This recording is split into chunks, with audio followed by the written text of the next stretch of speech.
Welcome, ladies and gentlemen. It's been 3 long weeks here at SRA. Welcome back to the best racing in North America, home of the SRA GT3 Team Series. 60 minutes of action-packed door-to-door racing, 6 divisions, 6 different championships on the line. Let's get ready for some action tonight. An incident. Oh, turn. We have Boardman at a yellow. Looks like he's dropping down positions there on the chicane as a bunch of cars are coming through. Byron's going to take a dive in the Lexus. Johnson looking to go down the inside of Maxwell. And we're off and away for SRA.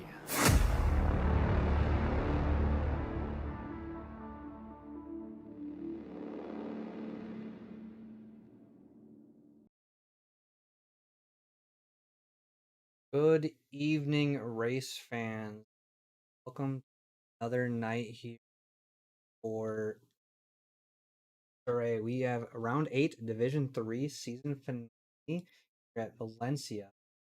So we are going to be looking for a good race tonight. A lot up for grabs tonight. I know there's always going to be title championships decided tonight, as well as team championships. So a lot of fun things to be looking for tonight. I'm having some technical on, so I'm trying to quickly troubleshoot everything. I didn't even get an introduction this week. Come on. I know. I'm sorry. At least you're talking and you're populating. True. For the fans. But reactive is not working for me right now. I know you're here, which is nice. But are you hyped for tonight, John? I am. There's a lot of interesting stuff going to be happening. I know we've got, like you said, a couple of title fights on the line, as well as team championship, I believe, as well. So it's going to be interesting. Looking forward to it. Well, let's jump to the track map. Since we are talking about the track and a bunch of drivers getting ready for practice. Hear it going on. But 14 turns, all 14 turns are basically non-stop, so you are going to be under a lot of mental fortitude tonight here at Valencia, located in Spain. 4-kilometer track, 2.48 miles. Like I said, 14 non-stop turns. So you get into turn 1, have a small break, turn 2, and then you're just bang into it. Just left, right, all that fun stuff. Nice flowing track. You're going to be able to follow cars a lot. No real good overtaking opportunity. Apart from maybe turn 11, you have some if you can get the switch back on a lot of these drivers, and then maybe turn 14 leading into the straight is probably your next best opportunity. What do you think, John? I know you had the opportunity to race here last night as well, so wondering what you saw. Well, I agree with the ones you said. I also saw a couple of people try for overtakes at turn 12. One of them was successful, the other one not so much. But we could see some very ballsy moves into turn 12 for some of the people who want to push the limits. See how it goes. Yeah, definitely agree. Pushing the limits for a lot of people. I know a lot of drive-throughs, some disqualifications last night. Cough, cough, me. Sucks to suck. I got 3 track cuts. Yeah, so it's going to be interesting to see tonight for a lot of these drivers how well they can keep it on track. But I'm going to jump to the standings because this is where things get spicy tonight. Oh yeah, very spicy.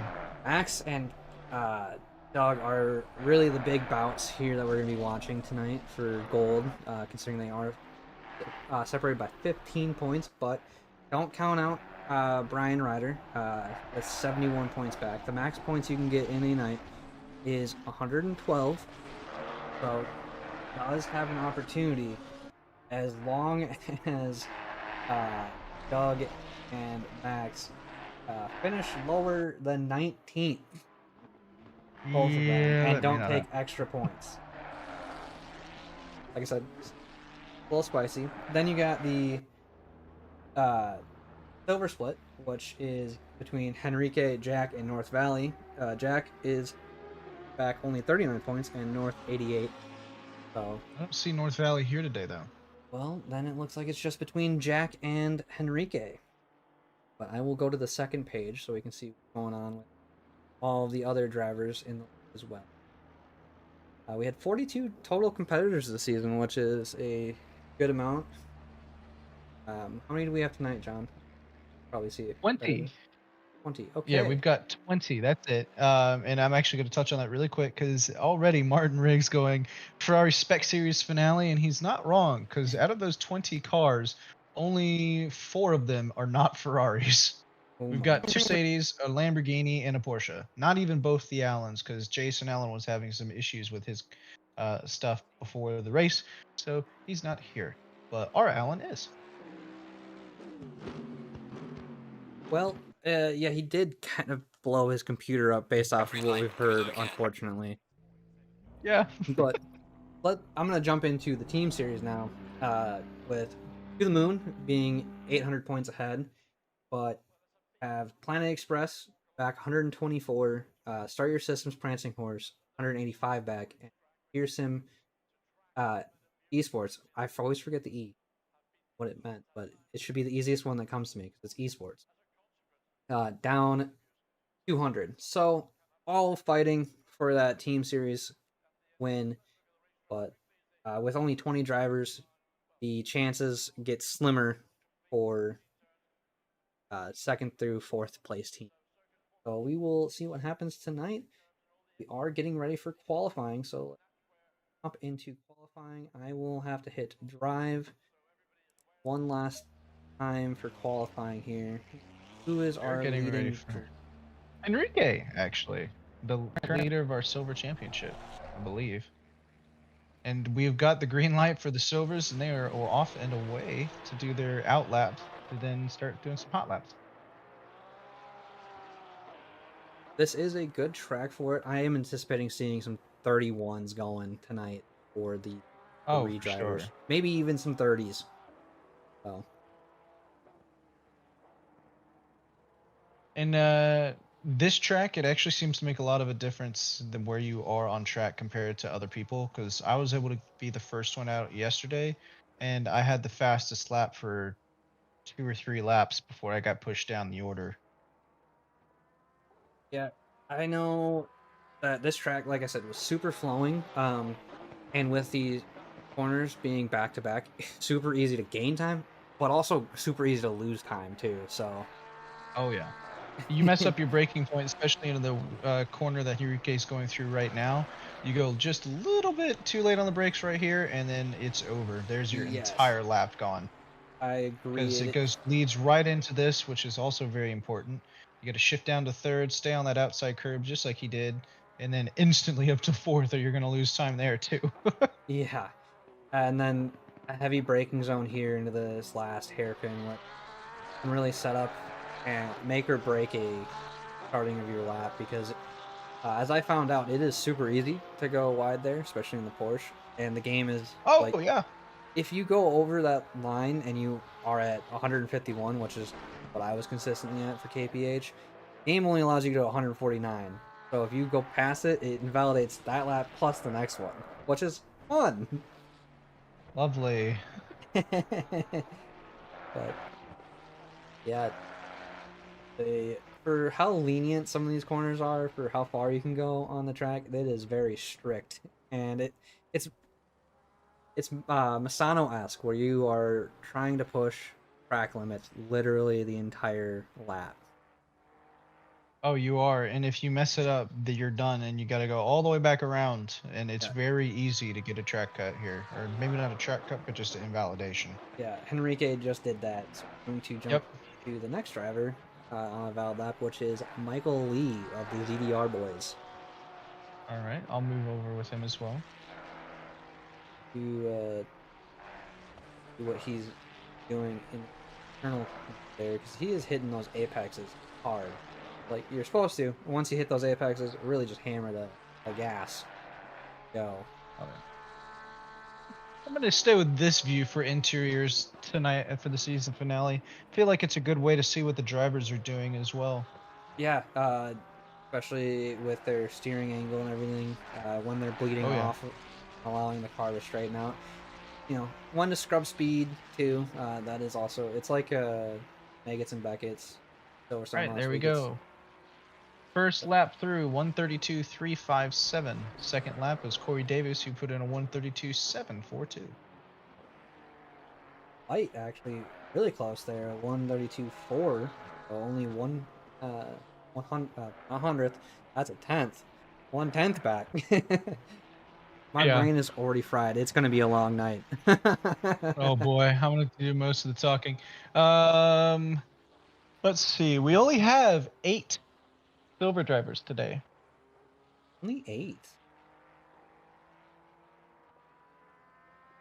And Turner Johnson is in the pits. I do believe he had a penalty. I'm not entirely sure though. I don't. There was some penalties to be handed out tonight. and having to be served. I don't know exactly who had it. If you could find out for me. Okay, give me 1 second. Let me go do some research. Here, you get to be on board with Suave, his teammate. Quickly making some hot adjustments on the fly here.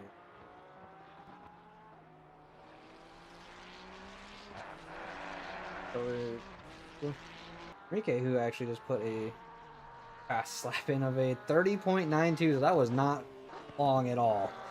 Until we No, it had wasn't. somebody get into the 30s, like I was saying. Yeah. All right, so Johnson did not have a pit lane or qualifying ban or anything, so I'm not entirely sure what's going on there. Maybe they're just not in the car yet. We can only speculate at the moment, which We love to speculate, let's be honest. yeah, That's all we really ever do. I'm usually wrong when I speculate, so I try to avoid it. Yeah, just like you speculated that people would agree with your stupid ass opinions this season. Easy.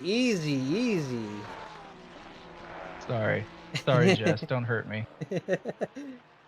I had some hot takes, yes, but some people did agree with my hot takes. So Some of them, most of them, not really. Enrique has actually gone to the pits now.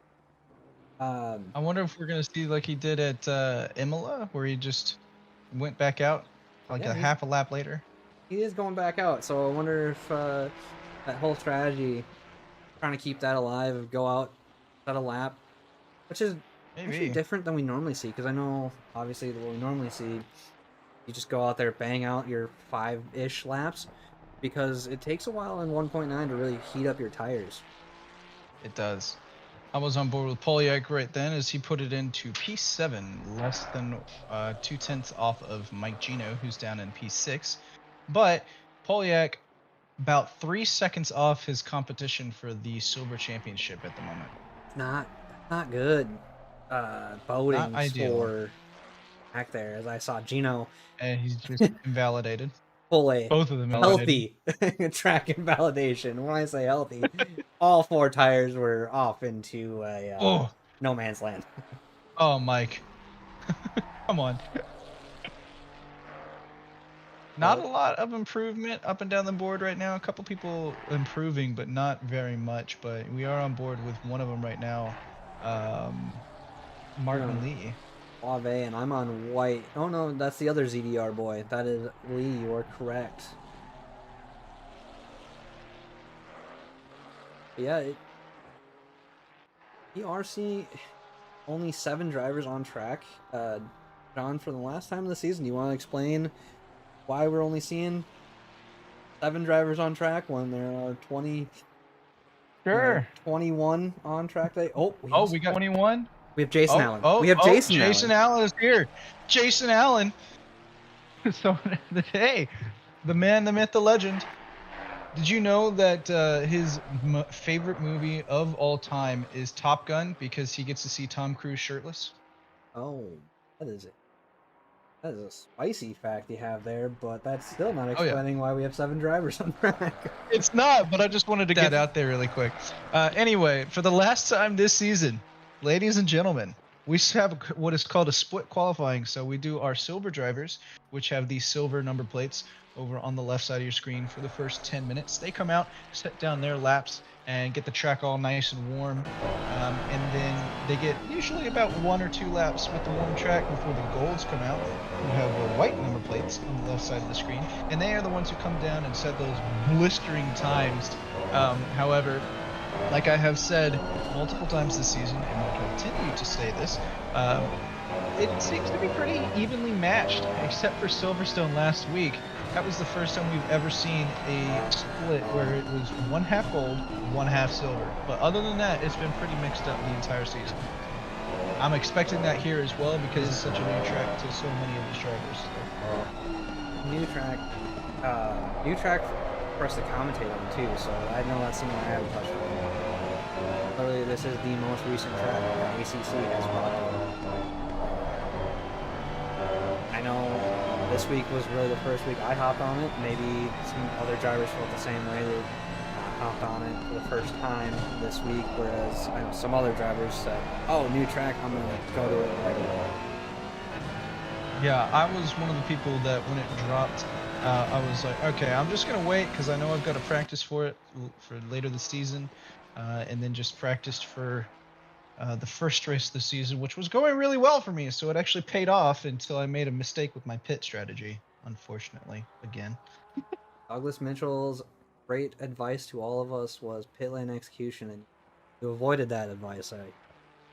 Yeah, I took tires. I definitely avoided it. Oh, But it was the first race of 1.9, so we had no idea what was going to happen. I was kind of like the guinea pig for the team. So, and that's going to be Lee's qualifying done as he has invalidated his lap. I'm going to move on to Jordan White. he did put it P2 last lap. He So, did. but 8 tenths However, off of P1.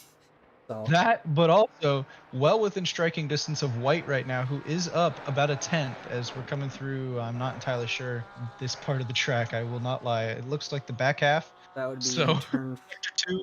6. Sure, why not? Actually, need to pull up a track map on my computer. I don't start speaking. Yeah, I should probably do that, but I kind of have both the devices in my room used at the moment as Lastosa has the yellow flag. I think that's going to be him done with qualifying, but he did set an even faster lap at a 1:30.85. We are going to see those golds coming out now as well as these last few silvers come around to finish their laps. Jordan White, of course, on the last corner here. He's up about 2 tenths, so if he can hold this, it should put him well into P2. See if he can do it. Yes, he can. Puts him into P2 for silver. It's still 8 tenths off of Lastosa. Puts it P4. Nice job for him. And that is the end of our silver qualifying. Who is our lead gold? Max Simmons, who is leading the championship right now as well. Really? Yes. I thought Doug was. Doug is back 15. Oh, right. Okay, my bad. But while Max goes and sets their first laps, I want to give a shout out to the coach, the GOAT, Coach Jeffrey's Academy, for everything that he does within the league. And especially want to give out a shout out to the prediction series, where it is community versus the coach. Can you do better than the coach? So the community has picked Matt Anastasi for our gold, and then well, community. Oh yeah, no, he's here. Never mind. Yeah, and then silver was split between Henrique and Mike Gino. I think Henrique is the safe bet, as it has been for the last couple weeks. There's a reason he keeps getting picked. Yep. And then the coach actually picked Russell Allen, and for gold, and for silver, Henrique. So, see how well the drivers do tonight for those picks. Mike Gino's in chat as well right now after they finish their qualifying. There's 21 drivers actually. Oh, I have server issues. No, there's only 20. There's only 20 again. We've lost Jason Allen again.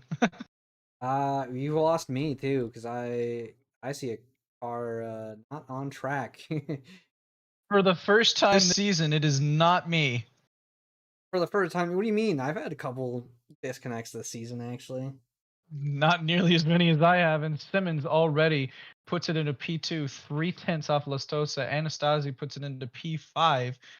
Dustin Fickert down into P8. He puts it down a 1:32.7, but instantly gets knocked down to P9 by our Allen, the only remaining Allen, at a 1:32.2. So already getting a nice little mix of gold and silver. Logan Schaefer here today. That's a name we haven't seen in a while. And Jason Allen back into the race as we have 21 drivers yet again. Here we go. I am back now as well, so we have 2 commentators actually on track again. Look at that. That's what we like to have happening. Oh, the joys of racing online. Instead of having equipment malfunction, I just have server issues. Internet Could be doesn't like worse. me. Could happen multiple times a week. It has. Well, I'm going to be on board now with Anastasia. He's up about 6/10 coming through turn 11 there. He's doing pretty good. If he can keep this pace up, it should move him up, I'd say, about 2 spots, potentially up into P3 for him. Well, I'm also looking at the times. I missed it. Enrique did set up a better time. A 30.8. I said it. Okay, you said it. But Max is eking closer, but still not there. I said that too. Well, they just Matt put a better Anastasi. time. They just put a better time in. They took about a tenth Oh, off okay. of their time. And All right. they're now sitting Matt at Anastasi. 31.0. Nice. And Matt Anastasi. Anastasi. Jesus. He did keep that pace up, and he moved from P5 to P3, so that's good on him. And if you know, for the pick he was, I don't remember if he was coach or community though. Sorry, Matt. Community. Okay, community. Thank you. Oh, and we got some spiciness up in P2. I'm also looking at Queso, who did put it up in the 4th. His teammate, Dustin Fickert, down in 16th, but rounding turn 6, up almost a second, which will move him comfortably into 10 for Nice. a short while. I'm going to be going back on board now with Simmons. I'm actually going to ride on inside with him here for a little bit, as he is 2/10 up on his time coming through turn 12 and now 13 into the final corner. 3/10 up on his time. If he can keep this up and not mess it up, it should get him a provisional pole. Well, I'm also looking up and down a lot of green numbers. So we have Logan Schaefer, who actually improved on their time, putting themselves up into 16, up already 3/10. Pickard about to cross the line. 6/10. They lost some time on it there.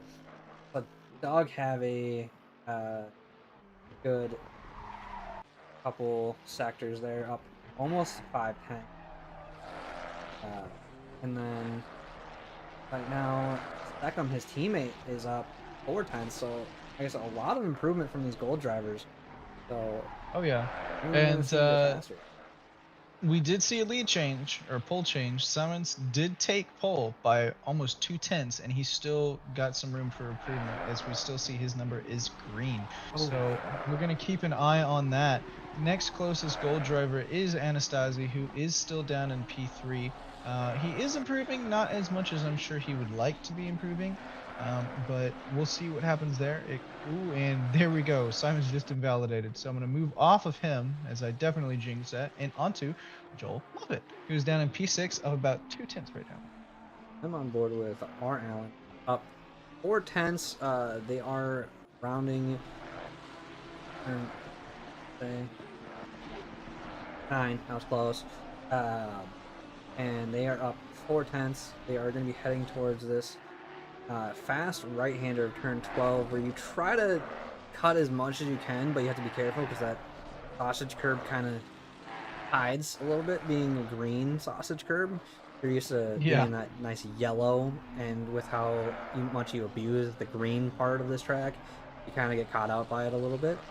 But Allen did lose a little bit of time on exit 14.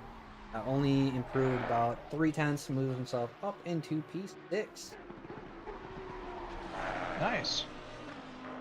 Moffat coming around the final corner right now, not up very much, so but it still should be okay for one position, and I was wrong. He just barely lost all the time there at the end, so he stays P7. Baker right now just getting out of sector 1 and going into turn 6, up 2/10, so are making some improvement. That's the largest improvement we have on track right now. Are we back up to 21 drivers? We are up to 21 drivers. Yes, we I are. see Jay Allen on track. Really putting that computer to work at the moment. Hopefully everything works out for him. If you have not been following D3 chat, he was definitely doing some tech QA QC for everything with a bunch of other people. Yeah, well, as long as he doesn't use the same controller that the Titan sub used, I think he's going to be all right. Oof. But Oof. That's a did hot you? issue. Do you want to know why Jason Allen's car is purple? Jason Allen's car is purple because that is Plan E's car. Well, sort of, but you want to know why they went with purple? Because Jason Allen's favorite McDonald's character is actually Grimace. Whose birthday is going on right now? And you could go get a free Grimace or a Oh, Grimace God, no. shake only at McDonald's and then It's not die free. instantly. It's not free. It's capped. not free, nor should you get it. He's all capped. Apparently, they put blueberries in it now, which is what makes it purple. Yes. So that's kind of cool. Um, Not that I would get one. Jason Allen, though, had a really great lap, moved from 9 spots from 18th to 9th, and Douglas Mitchell looks like he's calling it a day. So the admin is going to beat the admin. Our leaders in the pits too. Calling it a day. Doesn't think anyone can touch it. Don't blame them because qualifying is over, and we are waiting for all the drivers to finish their valid laps. Right now, it looks like that would be. Second will be our last driver to cross the line if everybody keeps it nice and tidy and valid here. Why am I in TV camera 1? I didn't like that one. Of all the cameras. Why? Oh, yeah, no, that's bad. It's not good here. I looked at it and it's just, nope, I'm done. Yeah. Second is the only driver that is green at the moment. And as soon as I say that, Jay Allen is green as well.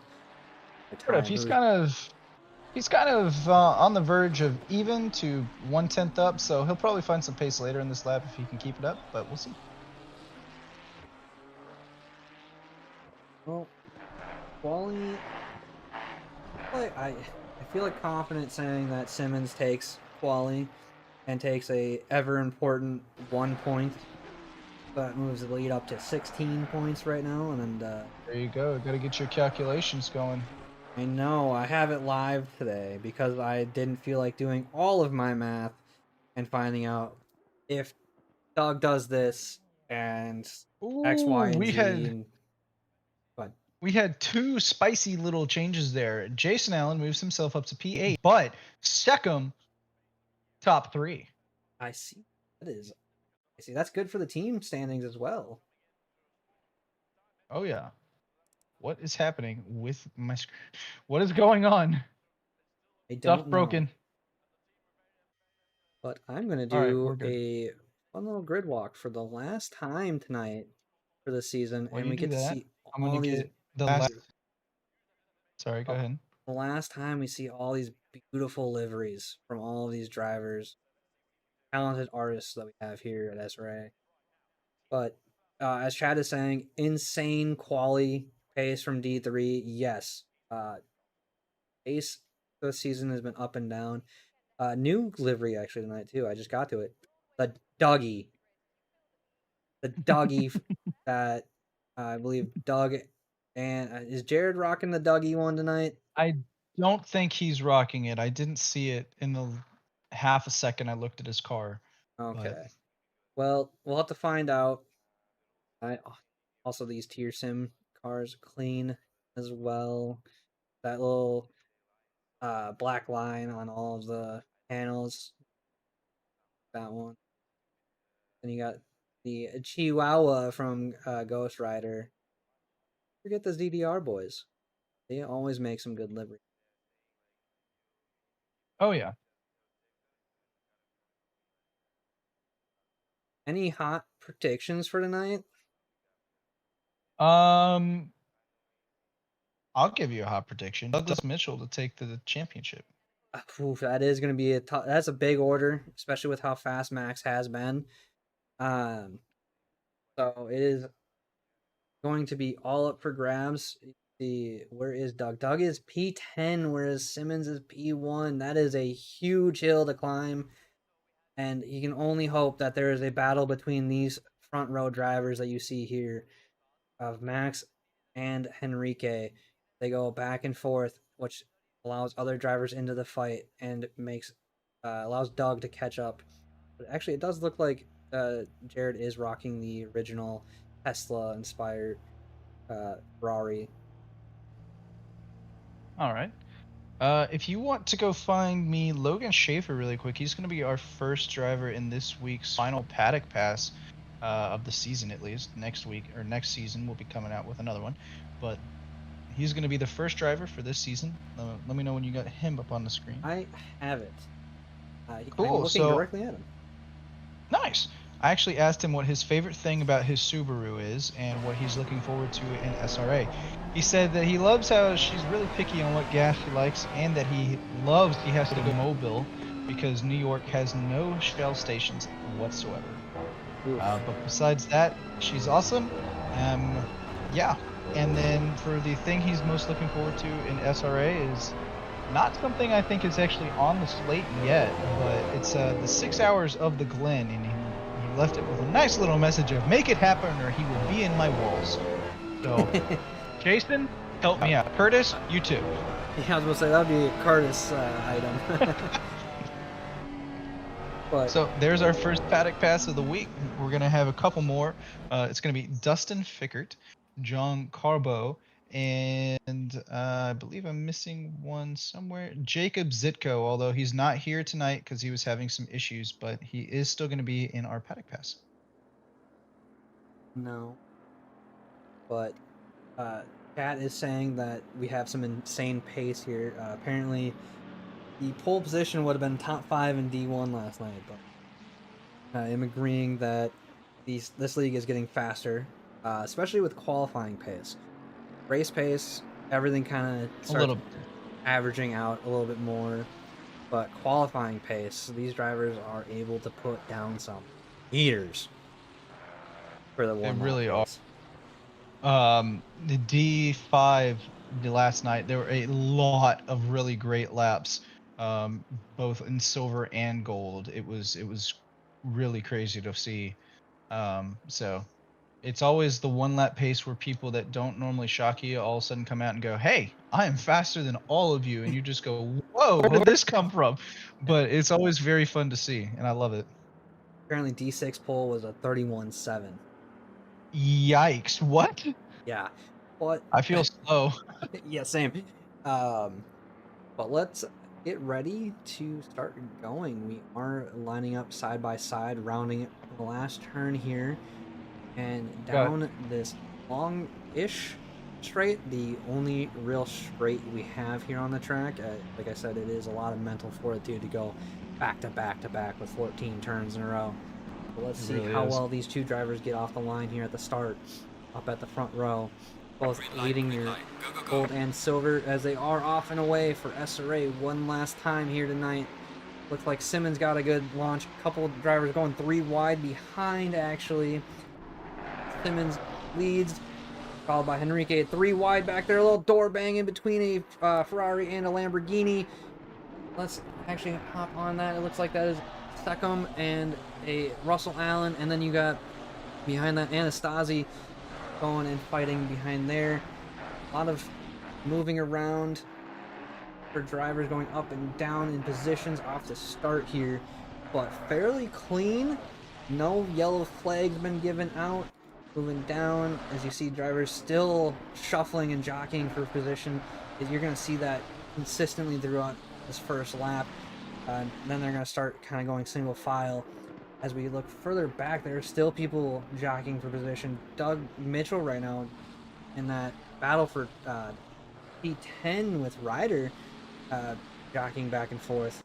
And in this hairpin here, tough spot to go 2 wide.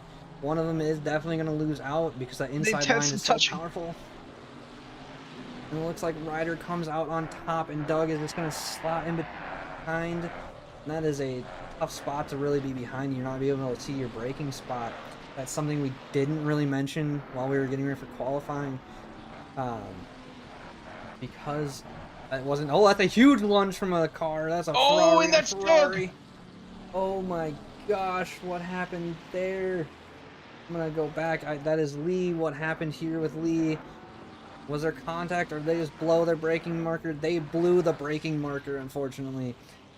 Oh, that is heartbreaking. Doug is gonna have to have a drive of the season to come back from that. He's got time. If he can get around, he can just dip into the pits, try and do an undercut on the entire field. So don't count him out just yet. We'll keep an I'm eye on not. him Like I throughout said, the he's entire gonna race. have to have a drive of the season, though, and hope that some people will get some drive-throughs. Last night, I know D4 saw quite a bit of drive-throughs. We saw about 4 or 5 penalties thrown out throughout the night. So hopefully we don't see any tonight. But I know Doug is going to be praying for that, help him out a little bit. But after the start, we have Simmons, Henrique, R. Allen, Beckham, Fickert, Anastasi, Jay Allen, Fire Queso, Ryder, Moffitt, rounding out their top 10 at the moment. So some decent movement up and down for a lot of those people in that top 10. And then the unfortunate incident that moves those people out of the top 10 there. You know, I want to comment on something interesting already. We've only done one lap, but Simons and Lestosa are pulling a Donington at the moment. They've already got a 2-second gap to R. Allen. Well, they just took fastest lap off each other. Max got it. Yeah, that was quite interesting to see. I won't lie. But I'm gonna hop back a little bit. I know Anastasi really trying to push for that team fight here. Yeah, if you get system. If you get the front of that fight, I've got Jason Allen watching from behind. So while Jason is trying to chase down Matt. Yeah, Jason is battling Queso and Vicker head. So that's actually a good position for both of the Planet Express team there. They are doing well because they are obviously P2, so 124 back, like I said earlier, and wanting to get some good points tonight so that way they can go up in the team championship and maybe take that away from Doug and Jared here. You see drivers actually opting to pit already. Doug opting to pit early, which makes sense, being involved in a heavy hit like that at the very start. Yeah. Wonder, did he repair damage? Look, it does look as if he is out of the pits, though, which is good for him. He stopped for 8 seconds, so I don't think he repaired any damage unless it was very minor damage. But he could have been repairing some very minor damage. That way he can just get out there and hot lap, as we do see Fire Queso dive into the pits. That's going to give Jason Allen some comfort, because now instead of having to worry about getting overtaken by Fire Queso, he can focus on Matt and Dustin Fickert. Well, one thing that I obviously mentioned that I didn't get to touch on too much that I wanted to. Oh my gosh, Allen just diving, almost going swimming there with how much he dove. But the one thing I wanted to mention was the braking markers on this track. They are they're not really non-existent, but they are very hard to see, especially if you're following a car, considering that they are on track for the most part. Those little white lines that you see. Yeah, it's so hard. I messed it up times. Yeah, so it makes it tough when you're following another car, really know where it's at. So you gotta be a little bit more on edge when following. But thankfully, with the flow of this track, you can still be within that couple tenths that you need to be to really put that pressure on. But that's really the best move you have to try to force an error out of a driver, is just being there and putting that constant pressure on. Because like I've said many times, the mental fortitude you have to do 14 corners back to back to back to back is tough. And any lapse in judgment, you are either missing an apex, going wide, missing your braking spot, things like that. So really, oh boy, again for the second time tonight, I have connection issues. Oh, lovely. Well, you really are turning into me, aren't you? God, dude, I don't know that that's really a good thing, but I'll keep you updated with what I see on the track. Just so far, Simon's walking away from Lestosa, 1.7 second gap, almost 2 seconds now. Allen is about 1 second behind Lestosa. Seckham is about 1.5 behind Allen. So the top 5 of this race are well apart from one another. The main fight right now that I can see, there's a couple. There's big one is Fickert, Anastasi, and Allen battle for 5th. And then White and Schaefer, the battle for 10th. And Carbo Johnson, the battle for 12th. And then Suave, Landshark, and Polyak in the battle for 14th. Thank you. I am now back, so I apologize for my connection issues. How dare you, sir? I'm just gonna blame my ISP. They have been Is it doing work. Frontier? No, it's Spectrum. They've been doing work around my Yeah, area. the Spectrum is even worse than Frontier. That or pay $70 for Google that wasn't fiber. No, I'm good. Thanks. Yeah. I can't really talk though. We use the AT&T. Ooh, we have a passer on the outside there from White, just kind of on board that one around Moffitt. Don't know what happened there with Moffitt. Maybe they got a bad exit out of 12, so allowed White to go on the outside. Oh, I just saw a move there, but Moffitt is fighting back. Had a little look-see into turn 1, but opted to back out of it. Goes way wide. That is definitely going to be a warning for track limits as they try to sneak up the inside of White there. Unable to. Well, hey, at least it's just a cut limit, not the drive-through yet, right? Yeah, but you'd be surprised. I did see somebody get a drive-through in the first 10 minutes. So did I. There was a couple of people, actually, I think. But really quick, would you like to know some facts about Dustin Fickert here while I'm on board on his wing cam? Let's hear it. All right, so if all of you guys in the D3 chat were paying attention, Dustin Fickert is going to be having a baby soon, so congratulations to him. I asked him what what he's looking forward to, the most exciting thing about becoming a dad, and he says traveling.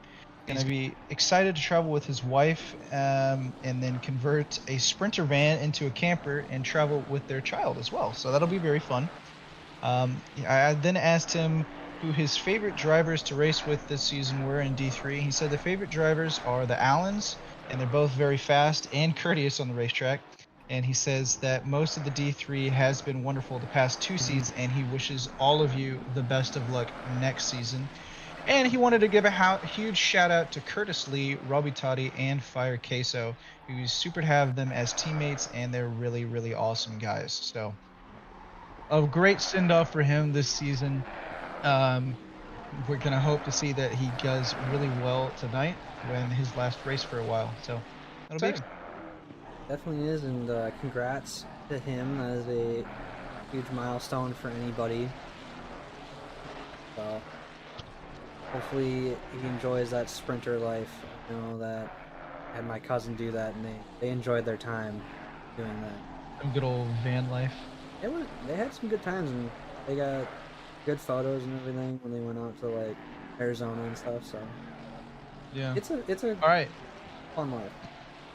I don't know if you noticed this. Look at the gap from first to second. Oof. And then from second to third.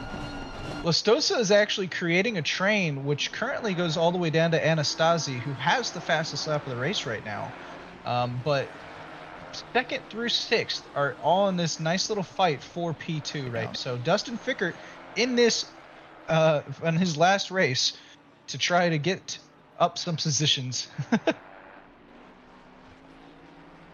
While you were talking about that, I saw a battle here between Schaefer, Suave, and now Landshark, but Suave actually pulling a dive on Logan on turn 8, pulling it off, Logan having to follow behind, and with Suave having a bad turn 12 exit, allowing Logan to come back, but Landshark hitting the toe effect really helping him, but opts to not go for the dive, but Logan having a shallow entry into turn 1. That allows Landshark to go side by side here. Ooh, it's going to be dicey. Landshark later on brakes, goes around the outside. Logan on that inside line. Who's going to pull out here? This is a flat out corner, but if you have to take that inside line, you are a little shallow and having to hit on the brakes a little earlier. Landshark makes the move, but Logan is fighting back here. It looks like Jack Polyak is now also into this fight, so it is a fight after fight here for Logan. And I know Logan was finding this track a little more challenging, considering that tonight is actually his first night really being on track. So it's gonna be interesting to see what That happens and with his drivers. that and he has had to take a couple weeks off just due to, you know, life. So this Moving. is his first race back. Yeah. Yeah, this is his first race back in I think like 4 weeks or 5 weeks almost, I think. Watkins was his last race. I think that was the third week, wasn't it? As we Yes. just saw our Allen into the pits. So it has been 5 weeks since he has raced with these D3 guys. So it's definitely a nice awakening. Yeah. And he was like, how fast is the pace here when we were talking? So he is eyes wide open tonight. He will still get Oh, some- and we almost. Oh, that was so close. Dustin Fickert almost had a nice move down the inside to Seckham at turn 2 there, but had to back out so it didn't turn into a collision. So I just interrupted you for nothing, but it was going to look really cool for a second there. Yeah, I probably wasn't saying anything important, to be honest, at this point. It's all right. Let's We be both honest. hit that point in the season. We've been doing this for 8 weeks straight. I mean, last season we were 16 talking at a this lot point. of. Yeah, honestly, we really have. Yeah, you and I have been together for 16 weeks actually. Yeah. Well, you did take one break last season. I think there was True. 1 week So that you were off. 15 weeks. Yeah. Happy anniversary, 15-week anniversary. We take those. You got me a gift and everything. I'm very happy. It The was- gift was the gift was voting 7 times on my poll to do the 9 hours of Valencia all alone. Yeah, other people followed suit. What happened to Russell Allen? He went into the pits on the last lap, and he's just going for an undercut, Pat. Down in 14th at the moment, and you see that he is the first driver, or I should say the leading driver hit. So, really quick, I am going to touch on that lovely poll because I am going to be doing the 9 hours of Valencia alone. I asked for I think it was 30 votes. I totaled up 52 by the end of that poll in less than 24 hours. So I am doing the 9 hours of Valencia alone, and I am going to be doing some practice over the next few days to try and figure out which car I'm taking. But don't worry, the big old Boatley is in the running. So I'm gonna have fun hearing about how you lost your mind, like I did during the Power Ring one. oh, I'm gonna lose my mind before hour 4. I can tell you that. Oh, I see a yellow flag for Poliak. What happened? Let's go back 15. Poliak going into turn 14. That is Doug right behind. Poliak just touches the gravel and induces a spin there. Easy to do here. Doug. Yeah, Doug gets a move for free, but that track here, any micro mistake, you are off. Okay, I believe Booker Quigg the other night related it to Brands Hatch, where you are constantly having to be on an A game because there's something that can catch you out corner after corner, and with how tight track is to all the extra stuff that can slow you down. Really quick, we might see a move here into turn 1 as Matt Anastasi and Fickert are side by side. Anastasi decides to back out. Probably a good decision, as I did that last night. It didn't end very well. But these two managed to keep it clean, which is very nice. You love to see that. So he's just going to slap back in behind Fickert as they try to catch back up to Steckham and Lustosa. And yes, Martin, I am going to suffer and probably go insane with 90 minutes. You're right. Well, X is dominating this. Almost 6 seconds ahead of Enrique. Enrique is fighting for their life because Steckham is battling them. Fickert battling for Anastasia, like you said, and right now Ryder and Queso are following kind of express team. Both of them do with how high the stakes are. These drivers in this team, especially really pushing for that maximum amount of points they can try to get tonight. Hope that all works out for them. Oh yeah, and just to give you an update on pace, Lustosa's last lap was a 32.6. Simon's last lap a 32.1. Real quick. Oh, Jack Poliak has a drive-through. Oh, that's the first Oh, one of the no. night. First one of the night. Unfortunate. But I am going to move up to second because this Ferrari might be able to pull on this Porsche. Actually, maybe not. He did not seem to have a very good exit. real, But he was all over the back end of Lustosa last lap, so. real quick, I'm gonna get through this here tonight. I want to give a huge shout out to all of them. A huge thank you to all of our SRA sponsors and title sponsors for supporting here at SRA, as well as support from Documize, a modern business solution for product management. Go to documize.com for support from Retro Saga, the North American gaming company that provides your favorite classic systems. Enhance your retro gaming experience today at retrosaga.ca. A big thank you to all of our affiliates. Track Racer, experience redefined gaming with Track Racer's high quality sim rigs and accessories. Use code SRATE at checkout to support us. Armamentario, a toolbox for ACC that will enhance chances to win. Enjoy a full customizable and enhanced HUD to change the way you experience. And lastly, to Go Setups, premium esports setups for everyone. Use our affiliate link on our Discord and take your drive to the next level. Find all of these on our website and our Discord. Ready to check out those links. As I was reading that, I saw Logan Schaefer also getting a drive-through. So back-to-back drive-throughs, literally within basically a lap. Logan has a yellow. Uh-oh, Logan, what happened here? Oh, so they take too much they just missed their braking spot for that turn 10 there, I believe it is. Double check. Damn. That is turn 11, so huge front edge damage. Hopefully Oh no. doesn't affect him too much, but that bonnet is a flapping. That's not what you want to see on his first race back since Watkins. But while that was going on, I saw a very interesting strategy decision from Seckham, who was all over the back end of Lustosa. Looked like he could probably get him last lap. Wasn't able to make it move or make any moves because of just the raw acceleration of every 911 on any track ever.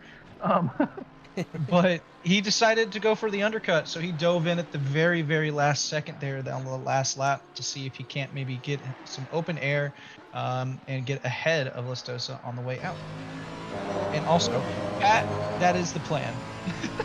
Not a bad strategy on this track, because like we said, it's a tough track to pass on. You really have to force a driver in here, like we just saw with Turner Johnson and Carbo. And Carbo, the side by side, and then he goes off, just hits the curb there a little too much into turn 11 here. But he's going to be fighting back, though. Pop off this fight, because it looks like you have it covered. We always manage to find the same ones because we just have an eye for action. Yep. I'm gonna go towards the leaders here. Pickard, Anastasi, Mike all fighting, but I was mentioning that it is tough to pass here, so that undercut might be a little bit stronger here than some other tracks. Just you have the clean air that you're coming out into, and you can hot lap it faster. I can confirm that it does work. I pit yesterday from P13, finished the race P7. Go. But and we almost just saw Johnson go well into the back end there of Carbo, missing him by what looked like a couple of inches as he just misjudged the braking point for P2 or turn 2. But he is going to be right back on the back end of Carbo in the battle for P7 as Carbo last lap was 0.2 slower than Johnson, so he's gonna have to be defending from Johnson pretty hard for the next few laps. Yeah, might have been one of those moments where you just don't get to see your normal braking spot because there's a car on top of it. Yeah. Oh, that is unfortunate, and thankfully nothing bad.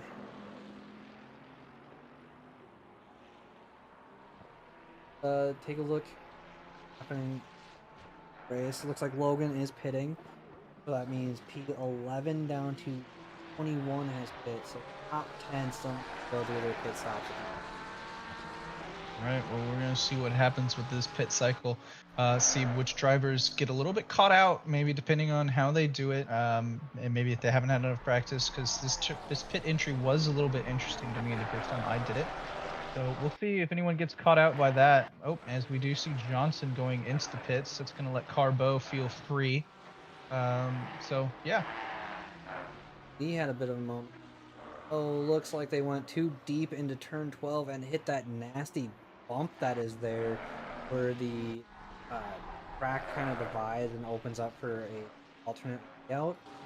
So unsettles the car bounces, and he went off. That would be the Lee of L.I. Lee.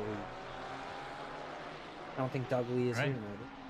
I don't think so. Not see Doug Lee. So the only Lee in the race. Oh, makes things a little easier on our life. A little bit. But yeah, I go ahead. Sorry, I am still on board with John Carbo if you would like to know a little bit more about him. Hear about Carbo. Sure. So I asked him what his favorite animal was, and he said an ocelot because they're funny, and they were in a show he used to watch, which was Archer. And if anybody gets the ocelot from Archer, I love Babu. you because I love that. Babu, what a legend. That's all I've got to say about him. That train card episode for one of the Oh man, that was crazy. And then I asked him who, again, the same thing I asked Dustin, which is who your favorite people or person to race against in D3 this season. And he said his favorite person to race against was his teammate Jordan White because they're pretty similar in pace. Also Anastasi and Fire Queso. So a lot of people getting a lot of love, which is always good to see. And we're looking forward to him the rest of this season and potentially next. So. A lot of love going around because there is a lot of fantastic drivers, especially in this league. Definitely can have a lot of trust wheel to wheel with drivers. Oh yeah. Hopefully. Tracks like this where kind of closely following somebody. And You pray. Yeah. And you get that scare when you see them have a huge dive on you, but you can trust that nothing bad is going to happen. Yeah. So, let's see. I'm currently on board with Matt Anastasi in P4, so I can get in the end of the battle that you're watching right now on the bumper cam, which is quite fun to watch. But I was looking down my little tablet here and noticed something. Douglas Mitchell is now into traffic that he's going to have to pass outright. So Johnson, Moffitt, and Queso, at least, I believe, potentially Ryder and Allen as well, he all needs to get past on track. So, and he's got a 2.5 second gap right now to Johnson. Well, sandwich right now is Doug to his teammate. Everyone in that sandwich has pit. Wow, that's a lot of people. That is going to be all passes that need to be made on track. Either that or drive-throughs. So you know that Doug right now, although he wishes no ill will to anybody in SRA, is going, please, just go a little bit too far over the line. Yes. He is praying that driving God. I learned my lesson. Give him a little more fortune tonight. Yeah, he's going to really need it because I don't know if you noticed, but Max Simon's right now 10 seconds ahead of Lastosa. Oof. He's sitting pretty. Yeah. What? Does not have fastest laps. At least that is positive for Doug that it's not an extra point, but like I said, Doug needs to finish P1 and Doug will take the championship. Be tough ask at this moment. It's going to be very tough at the moment. You've got that right. We might see the drive from hell, or we might see the recovery from heaven. Who knows? We'll just have to watch over the next 33 minutes. Well, I joined on a passive happening. Second here actually was pass into 8. Makes a nice little dive out on the outside, actually. A move that you typically don't see pulled off too often with pass, but was able to make it stick. Is now pulling away from Lee now. So that does put a spacer of a car that needs to fit between him and our Allen. Our Allen is actually down a second, so that's 1.7. But speaking of Allens, Jay Allen's in the pit. Coming through and going on to the start finish. This pit lane was long. It was very long. If you actually listen to the audio we get when you just sit in the pits, they talk about how long the pit lane is. Yes. It's insane. You're sitting there like, does this thing ever end? It's kind of like Spa. Spa is ridiculously long. Spa's so much worse. Yeah, I would rather have this pit lane than Spa, but it's Me still too. a hefty pit lane. Well, at least this one doesn't have two separate parts. Oh, and Dustin Ficker got a really bad exit out of the last corner this time. Matt Anastasi is going to be all up his behind right now, looking at his exhaust. Those lovely red circles for that Planet Express team. He might be moving to the inside. We'll see what happens here. If he's going to slot back in. Yes, he does. Oh, he's going to go wide, though, on the exit of turn 1. That is definitely a track cut. I got the But that's going to let Dustin breathe a little easier. got the exterior view of that, and that lunge gonna be a healthy lunge if you hit it. Maybe just staying on that toe, and tough call, especially talking about hit. Track is corner after corner, but Martin saying that Indy is the worst pit lane. Huh. Fair, it is a tough pit lane, especially with how bouncy that track is, especially that exit. That exit is horrendous. I hated driving that track in the McLaren. Imagine if That it was a 8-hour 488. Indy race almost made me quit altogether. I'm like, nope, I'm done. Just no. Surprisingly, the 488 was one of the better cars there, even for how bouncy that track was. It just seems wrong, doesn't it? It does. I know. That car was a rocket ship. You could always drive it next season. I could, I want to, but why? Who's gonna drive it when you have the shiny 296, as you see B3 has been putting out? Yeah, no kidding. That 296 was too irresistible for a lot of these people. Martin also telling you. Yeah, I definitely did just drive the raw McLaren. But blame Selena and Jerome for that one. I would teamed up with them as the Crazy Canucks team for that 8-hour Indy race we had, and since I was the only one not driving McLaren that season, I decided to make the switch to them, to their car, to make it easier for them, so they didn't have to learn a new car for one race. It wasn't a bad car. I know it gets a lot of heat, but that was not a bad car. It wasn't bad. It just didn't agree with my driving style, which is much more suited to the Porsche. So, as we do see Anastasi right now getting some flashes to Fickert at the moment. Probably using he went to the Doug School of Racing, which is braking zone flash, acceleration flash. Yes, that. At least it's not Apex the Porsche. flash.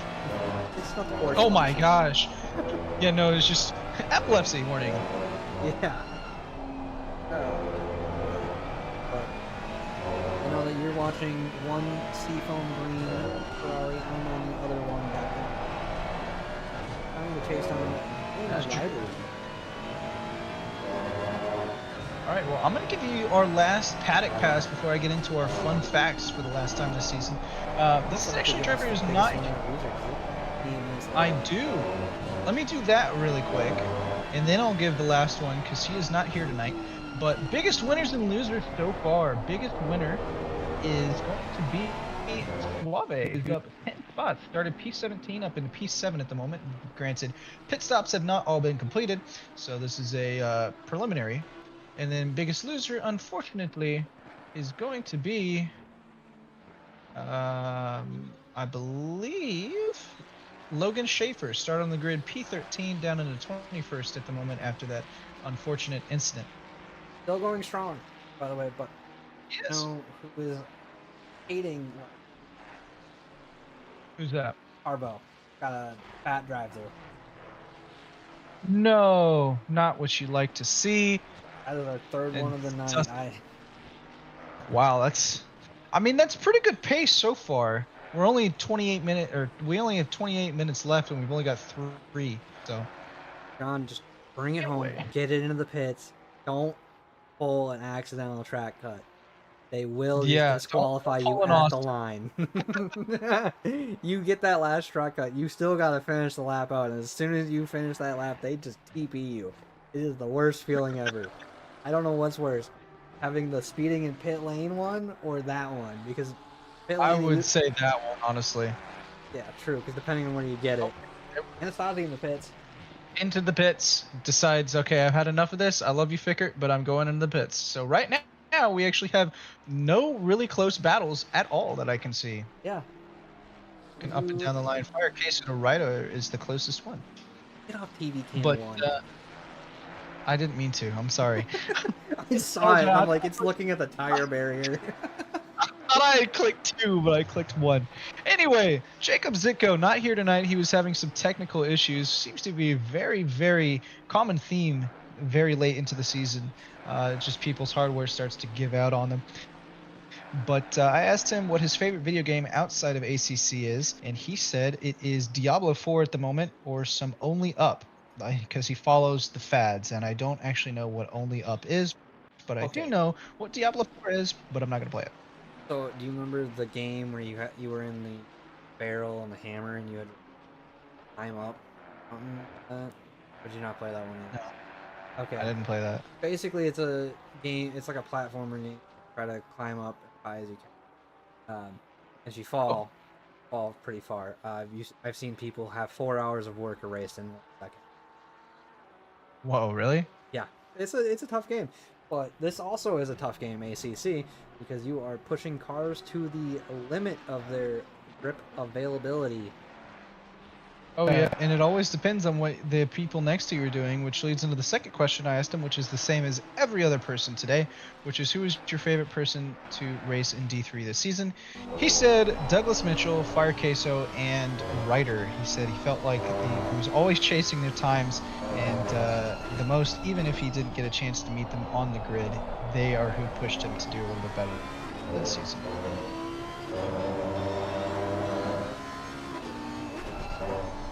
You gotta have that person that you have to compare yourself to and try to beat.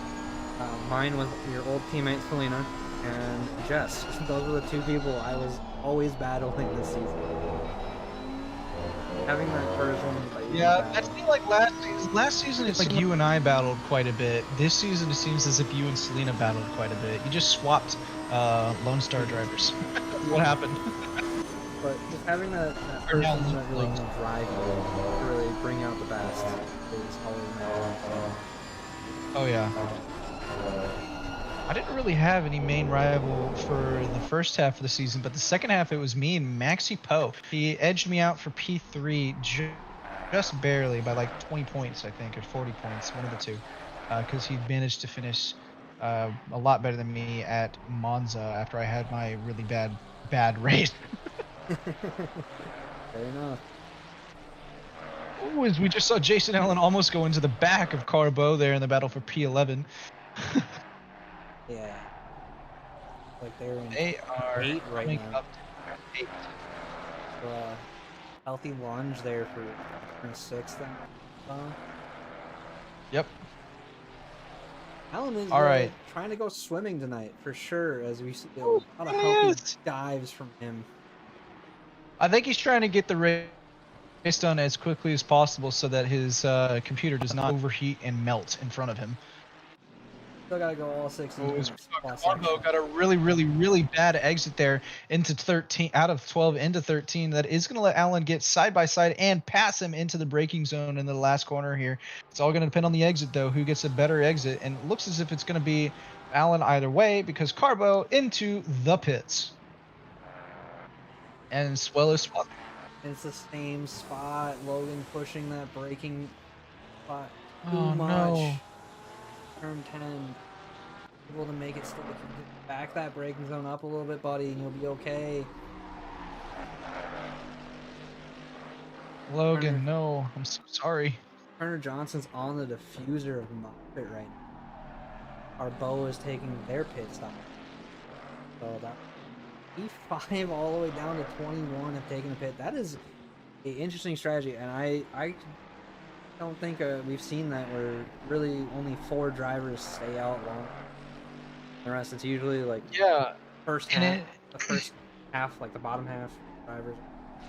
First half go in that first 10 minutes of the window, and then next top half go in the last 10 minutes. Exactly, and I wonder if it has something to do with the track and the fact that people just need a break from the 14 turns of hell. Just it's a nice little 25 to 30-second reset for your brain before you go out for the other half of the race in the 14 turns of hell. Also, it could be you really got tires that might be starting to get a little hot and pushing them to the extreme. Which was awful with that. Yeah, and there's really no spot to really cool them down here. It's a short burst, corner, short burst, corner, short burst, corner.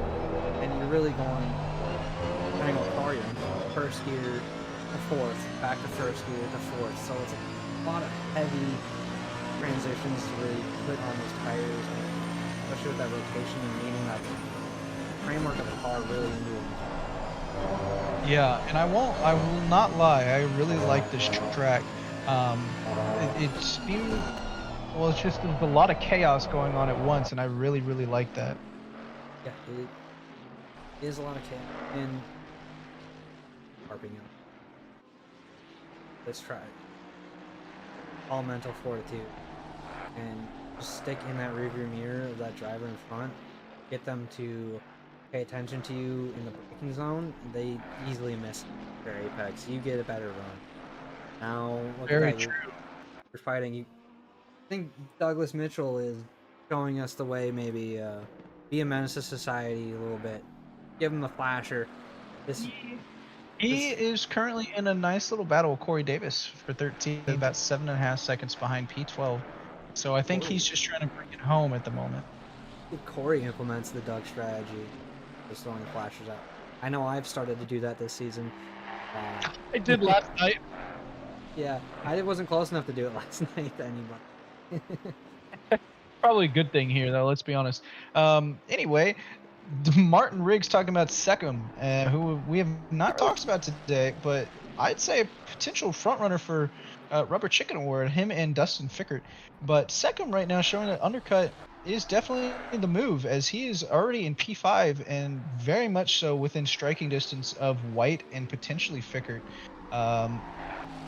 as they come through the pits as well. So P4 for sure if he doesn't mess it up. P3 potentially for Seckham after his undercut, as we just saw Davis go way wide. Best pit stop. 34 seconds. So if you're within Well, in that case, potentially P3. Yeah, so if you're within that 34 seconds, you will jump up quite a bit. Math. Obviously going to be P3. Really pressuring Henrique, so he has to get by White here to really put pressure on Henrique. Turner is putting the pressure off his step. Oh, and there we go. Davis went a little wide after almost running into the back end of Doug here, going into turn 8, 9, and 10. That's going to let him be very much so at risk of Landshark getting past in this Ferrari on Ferrari on Ferrari battle. No surprise there. But it seems as if he was able to hold it and just slap back in behind Doug, as Doug went a little wide there on the exit of 12. So this is a nice little battle we've got going here. By the way, White has just pitted, so that means 3 still need to pit. White is actually going to come out literally in front of this battle that I'm watching, Moffitt and Hunter Johnson. See if they actually play a part into it. It looks like they are too far up the road at the moment to really affect this fight. So 1.7. So it's still between Johnson and Moffitt's a real in White there. But Turner really turning on the heat here, putting that front splitter in that rearview mirror, trying to be like all over the diffuser there of Moffitt. If anything happens, looks like Moffitt keeping that calm, cool head and able to take the pressure. I mean, he went to CJA's academy, learned a thing or two from the coach. Potentially. As we see Davis side by side with Landshark. Landshark going to be edging ahead into turn 8. Gets the move done into turn 9. Out of the exit of turn 8 into turn 9. Now turn 10. Landshark going to be set free. Try to hunt down his next bit of prey in Douglas Mitchell. You move into the next room there while you're commentating? I had to scratch something, so I had to move my microphone away from my face. I had to scratch. I had an itch. Itch. Johnson hopefully making a move here on the straight, praying. Only 10th down. They duck out late on brakes? No, they are not brave on brakes. Moffitt able to take the more ideal line, and Johnson having to back in. The kind of the MO tonight. Looking like you're gonna make a move into turn 1 and just slot back in. There's been a whole lot of turn 1 movements, their positions, apart from the starting line.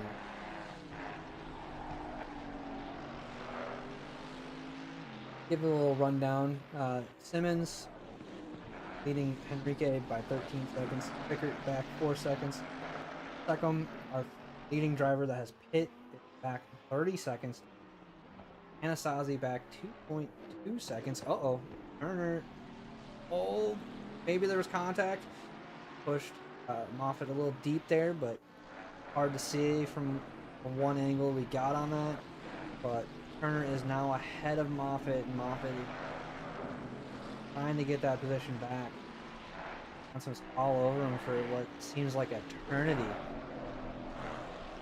Maybe saying, I don't want to see another Ferrari tonight. But rough news, buddy. The entire grid is Ferrari.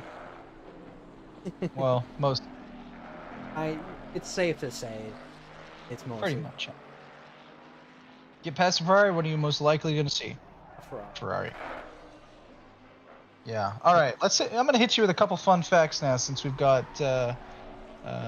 15 minutes left in this race. I want to get 2 out in the next 5 minutes, and then 1 in the last 10 minutes of the race. But fun facts this week about Spain and the city of Valencia, or like county, whatever you want to call it, of Valencia itself.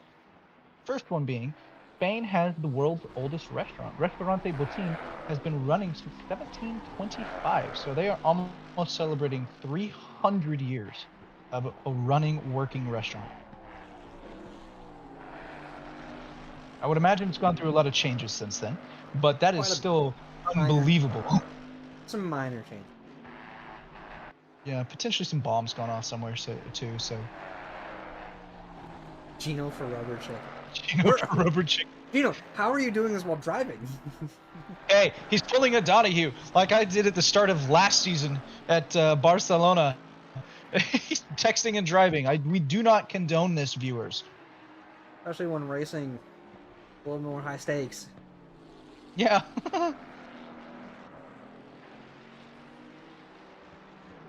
Let's stay on board with Landshark, but I am going to move to a different camera angle as we can just get a very good one here on Doug. On his battle with Doug, I should say.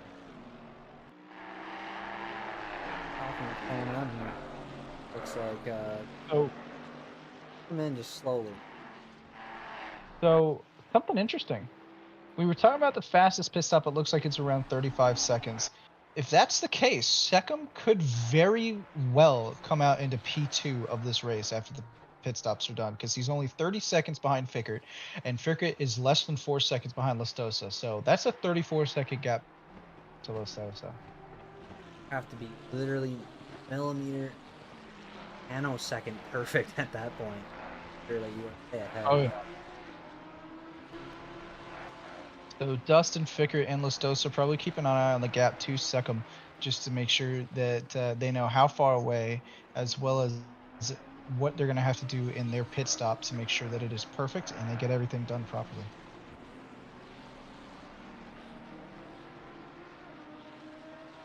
Fight Well, they were fighting before the pit stops. See how strong that undercut is going to. I see Fire Queso going for an almighty lunge here in that last corner. Are they going to get the better exit? Unfortunately, no. They got the move on Apex, but unfortunately compromised the run on the straight there. So they ultimately lose out. Unfortunate for Fire there. Really nice dive. Turn 14, unable to make it stick. But definitely giving Ryder a run for their money. They're going to make another dive. No, they're just going to get really close to the bumper there. And keep that pressure on. Turn it up to 11. You are in the kitchen of Fire Queso's hot cheese factory. Queso's hot cheese factory. Yeah, get it? His name's Fire Queso. No, Hot cheese. No. Oh my god. Well, I guess you can have the bad jokes since you were not able to get the glorious transitions this season. Or segues, not transitions. Segues into our sponsors. But Well, Paulie did pull out for script. Thank you, Paulie. I don't have to fumble over my words. But we love seeing you do that. Come on. You know that Nate did too. Nate was always like, all right, let's see the transition for today. Yeah. I'll fumble over my words still, but thankfully not on the sponsors. Fire Queso reeling Ryder back in, able to make anything from that far back. Anastasi is fighting Jared. Which is most likely the battle for P2. Jared's gonna fight here. That's gonna move him back a little bit. Let Henrique breathe a little on pit exit whenever they do pit. But it looks like Landshark, Mitchell, and Davis, I believe you're on board with that, is also heating up. I am. I'm in the middle. I'm with Landshark right now as he's trying to hunt down Doug Mitchell. He about 2 tenths behind him coming through the first turns here. Oh, almost runs into the back end of him there. P2 or turn 2, but able to keep it nice and tidy without hitting him. It's been 8 weeks, all right? I didn't get a break this season. I definitely get it. All right, I'm gonna get this second fun fact in, so we got one last one in the last 10 minutes. But Spain's national anthem has no lyrics. It's actually one of 4 countries in the world that don't. The others being Bosnia, Herzegovina, Kosovo, and San Marino. I definitely butchered those middle 2, but I got Bosnia and San Marino, so I'll call it a 50% success rate. So I failed. 50%. Depends on where you are. Oh, wide there for Jared. Going to be potentially a fat track cut. I don't know which one they're on right there, but really pushing to the limit here in the last 10 minutes. Have not seen any come out since we had the first 3. All these drivers keeping it pretty clean and on track.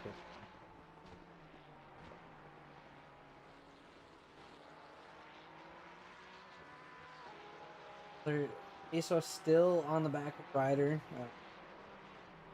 hovering in between 4 to 6 10, depending where they are at any given moment. Enrique is losing out to still at the moment. Next has pulled out 15, almost 16 seconds now. Picker is back. Wow. 3.7. Jared 30. No real fighting going on between Anastasi and like Anastasi may. What I did last night is I followed a lot of drivers, helped carry me a little forward. Maybe opting for that strategy, considering that top 3 have yet to pit. Never mind, Anastasi going for a dive of a century here. Makes the move. Are they going to make it stick, though? It looks like second was going for the switchback. Anastasi on the outside. They're going side by side into turn 1. Is this going to be our first turn 1 side by side action? Who's going to be braver on brakes?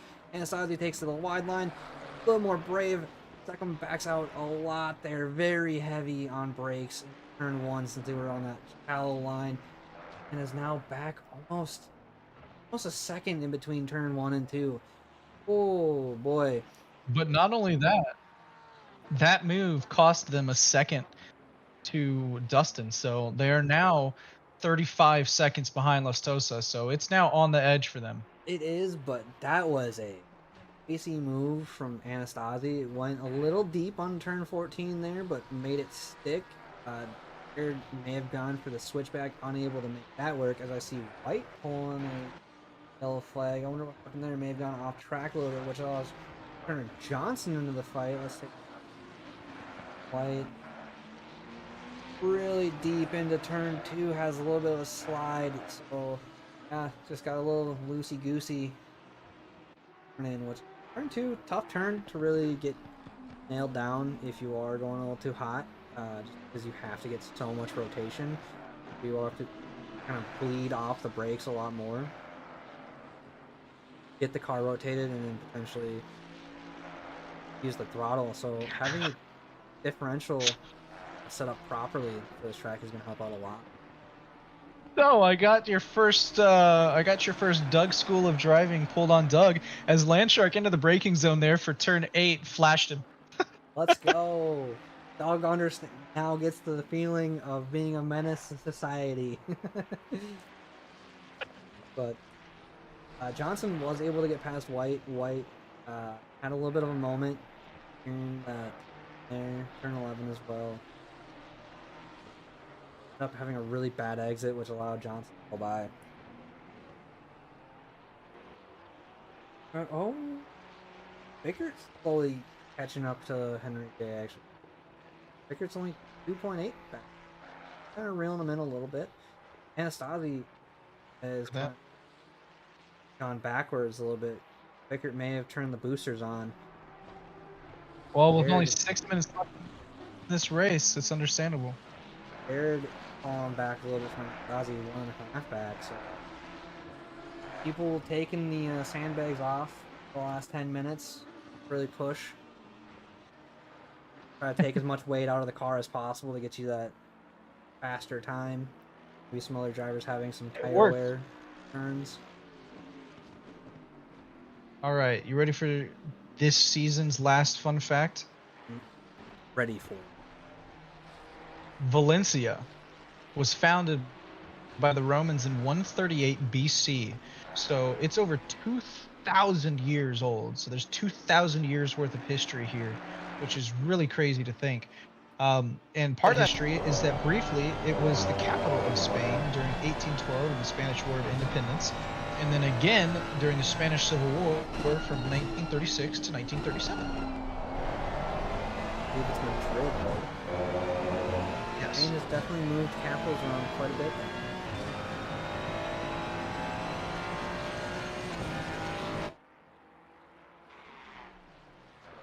Pit window closes in 2 minutes, and the top 3 still have yet to pit. I can only imagine that they would. I thought Simmons was going for another lap, but he is in. There we go. Max is in. Henrique is coming around turn 14 right now. He should go in. They are going in.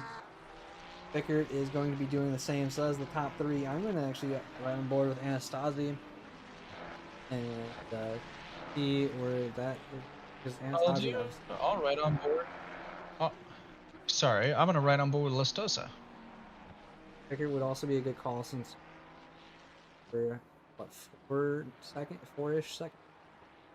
4. Yep, and now they're about a half a second, but it depends on how everyone's pit goes. Right now, it looks like Lustosa into his box, up and away. Fickert now just getting to his box. It was that far down the line.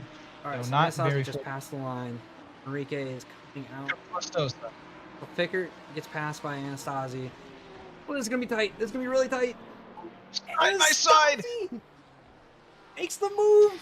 Into 2. My gosh! Wow. This is the moment we've been waiting for. It's all come And that down to means that. that Jared Seckham actually at the moment losing out on the podium and down into P4. Fickert P5. But in a very, very tight battle right now with R. Allen. So we've got some spiciness in the last 3 minutes of this race. But so far, I'm going to do a quick little recap of biggest winners and losers. Biggest winners so far is going to be Johnson, up 11 spots after the pits. Started P21, dead last. Currently a top 10 finish for him. And biggest loser, unfortunately, is going to be Logan still. After those 2 incidents, moved him down 8 spots, started 13th, now 21st. Oh, I have a yellow flag with Carbo and Suave. And Suave. Ooh, this is going into turn 1. Happens here. So it looks like Carbo went a little hard on brakes, unable to slow the car down. There was contact as they were turning in. Both of them getting back to track.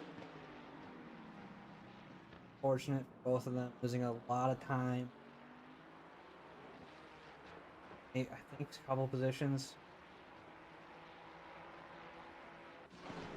So you're on board with Henry. Go back to minute 50 left in the race, and they've been saying since the start there's a lot on the line here, as Logan Schaefer has another really drive is. through. No, Logan. But yes, there's a lot on the line. Unfortunately, I have a question. Yeah. Who would you say should get the Rubber Chicken Award today? I am going to vote for Dustin Fickert, actually. Started P7, had a really great battle here for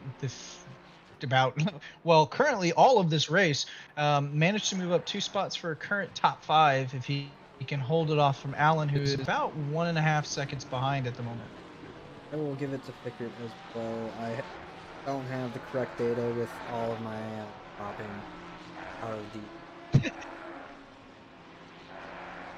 Well, it's a good thing I was here today, then. Yeah, my race control a little goofy from all of that. It goes. Yeah, I know the feeling. It should be the last lap of the race. As Simmons just crosses the line. There is. Give me the final push. Jeff gives us the call out. And Anastasi and Lustosa are actually coming out to a lapped car right now. So this could add a little bit of potential spiciness in this battle for P2, with Jared Seckham about 1-2 seconds behind, and then Dustin Fickert half a second behind him in the battle for P4. R. Allen has fallen off the pace of Fickert, is 2 seconds back now. Fight between Doug Landshark and Davis got a little spicy there as Landshark went for a little lunge on Doug into turn 8. Doug said, okay, you can try this, and holds the spot still. Doug, nobody really changing positions as, ooh my gosh, Davis having a huge lunge, almost running in the back of Landshark. But everyone has survived and fight for today. The leader is 11 right now, going into sector 3. Max with a Lustosa now. Sorry, Lustosa right now all over the back end of Anastasi as they're coming up to a Ferrari. I believe that might actually be Schaefer. Yes, it is Schaefer. He is still in their way. That is providing a lot of resistance for Anastasi. Anastasi, oh, they come together completely. Anastasi in the wall, pit maneuvered by Lustosa. I'm going to go back and see what happened there. Schaefer not able to get out of the way in time. Anastasi had to compromise his exit in order to not hit him. Comes over across Lustosa's bow and then into the wall. No, Matt. That's going to give up the position, though, for Lustosa and Seckham, as Fickert trying to go around the outside there. Does not get it done, though. Oh. Wow. Oh. So that's going to be Simmons from Seckham, Lustosa, and Fickert, a P4 finish. Wow, that is not how you want to see that end, though, as Matt Anastasi brings it home in P7. Oh, that's rough. It crashes into Seckham. Who won silver? Is that Henrique? Henrique won. Henrique, yeah. And he actually won the championship, too, I do believe. As John and White bring it across P10 and 11. Next across the line will be Moffitt, He will bring it in home in P12. Then we've got our lovely train, Mitchell, Landshark, and Davis, 13, 14, and 15th, respectively. Then we've got Suave and Carbo. They've got a nice little battle going, but it doesn't look as if Carbo is going to be able to get anything done. About 1 second behind as we come into this final braking section. And there we go. Carbo goes a little wide on the exit. That should give Suave P16, followed closely by Carbo there at the end. And then Martin Lee, last car on track to bring it home in P18. And then Gino, P19, and Polyak, P20, with Logan Schaefer bringing up P21. There is books. This one felt longer for some reason. But- okay, real quick. About how this season went. Coming in and taking silver. I will message Henrique and then run some math while leaderboards do their work. I know Al Latufo and Dehi have been In overtime right now. yes. Thankfully, they are doing the work that they do. Are fantastic to have. All they do behind the scenes with the automation. They are. And well, while that's going on and we're talking about it, why don't we go ahead and pull in a Rubber Chicken Award? Yeah. He's available. Let me pull up. That's what we said. Fickert, yeah. Pull Fickert, and then get going. And if he's not available, we'll pull up the runner-up, which will be Mike Gino, since he seems so adamant that he deserves it.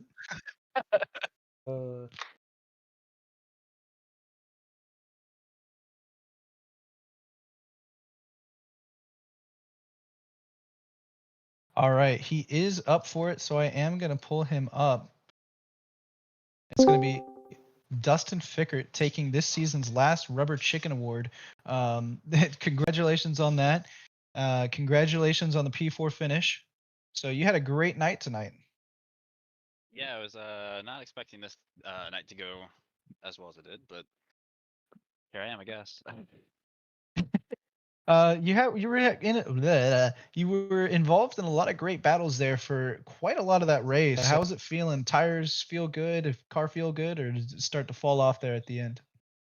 It actually felt really nice. I knocked down my toe a little bit to be a little bit more neutral to try to save some tires, and I think that paid off towards the end.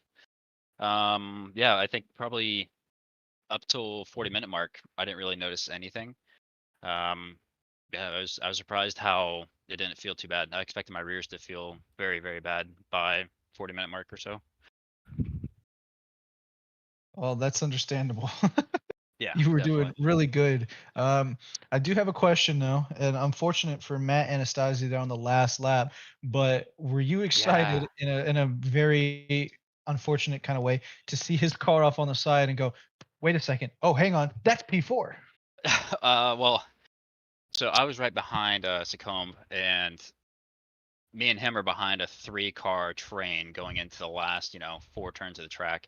And I was just like, dude, either they're going to back out or they're just going to send it. But I know this is the front of the grid, which is haven't been really in the front of the grid later half of the season. But anyway, I knew they're going to be aggressive. And I was like, I wonder if something's going to happen. And as soon as I saw Anastasi get spun, I was just like, ooh, wow, that's tough. And Anastasi put in a probably fairly frustrating race because I made my car wide as possible for every bit of half that race or better. I was surprised he didn't pit earlier because he was stuck behind me for a long time.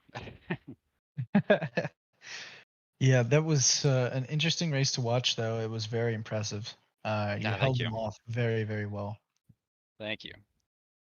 So I know this is your last race for SRA, correct? Yeah, unfortunately, probably for foreseeable future, I couldn't tell you a timeline. At least 3 seasons, probably 4. Yeah. But yeah. We love watching you race, and we hope to see you back, maybe for a couple exhibition events here and there. But I do hope to make a couple of those, definitely. Oh yeah. Do you have any last things to say for this season for the foreseeable future, unfortunately, to anyone in SRA? It's not unfortunate. just if you are watching this and you are a racer, stick with it. I mean, you probably learned by now. SRA is a really, really good community. I've never been a part of a Discord community that's this entertaining and friendly and encouraging to help you get better. And I'm sure most of you guys have figured it out, but for people that are watching that aren't in the league yet, join it. It's wild. I've been here since the beginning. It's so much fun. And yeah, I mean, commentators are great. You guys kill it every night. So Thank you. Just everything's perfect. So yeah, it was a good night. I'm pretty happy. All right. Well, thank you for those lovely words, and we'll let you get back to the race review. And have a good night, Dustin. Thanks, John. And congratulations again on your baby. Thank you. Have a good one. You too. All right, that was our final Rubber Chicken Award, and it does look as if the point standings are updated. If you want to put those on the board, it was Simon Simmons taking the overall win for gold and the overall win for D3.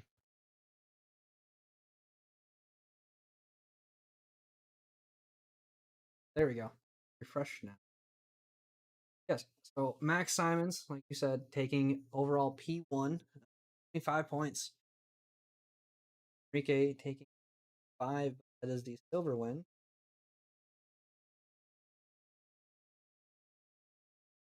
The team. All right. Well, do we want to go ahead and talk to Max and any P2 drivers, or do we want to talk to Max and then our winners for the team championship? Let's go with Max first. That would be our overall winner. So let's get him in. All right. Let me text him really quick.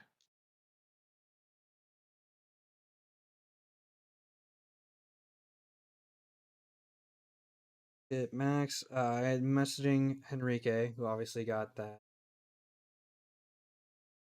I'd like to get. I'm gonna ask Doug and Jared if it that would ended be up the that they other won, that- which I do believe they did. Just barely by about 122 points. It'd be close. That's all I know. Fortunately, I'm not able to get any spreadsheet.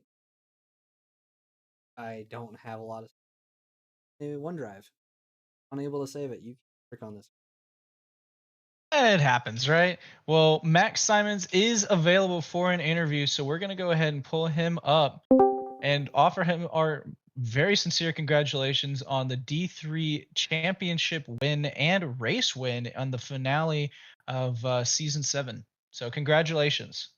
Wait a minute. Wait. When was I in the championship lead? I had no idea this whole time. Yeah, you took the win. You took the lead last week by 15 points, and then Doug had a very unfortunate incident, so he finished 75 points behind you. Oh my goodness! I thought there was. Oh, okay. After Watkins Glen, I was like, yeah, no. I thought maybe I could win a championship, but yeah, not at this point. I am honestly after Watkins Glen, I just raced for fun. Just went race by race and just did the best I could. I'm completely shocked. I did not see that coming. Well, that's always a great way to win a championship. Is all of a sudden out of the blue. Wait a second, I won? Yeah, I'll definitely take that. Yeah, legendary. Ooh. Yeah, Oh no, yeah, start getting ready for that. no, I am not the Shuey type. Oh, you it's gotta. traditions. No, I will be that guy who drank orange juice at the Indy 500. Oh, Look, I like pineapple on my pizza, okay? I'll give you Oh that. Okay. no! Dog, not dog. My brain. John, you know that we talked about it before when we had here. I know. I just hate it anyway. I'm still gonna say, oh no. It can taste good. Overall, let's get back to the racing though. I know. I as we told Doug last night, I gotta have some self control when it comes to food. The fat guy leading this needs to Reel it back in a little bit. But It's What still was go ahead, John. No, I forgot what I was going to say, honestly. But it's Sorry. all good. Max, you had a fantastic end of the season. I know let's see, we had Donington was a race for you where you ended up pulling out and winning gold.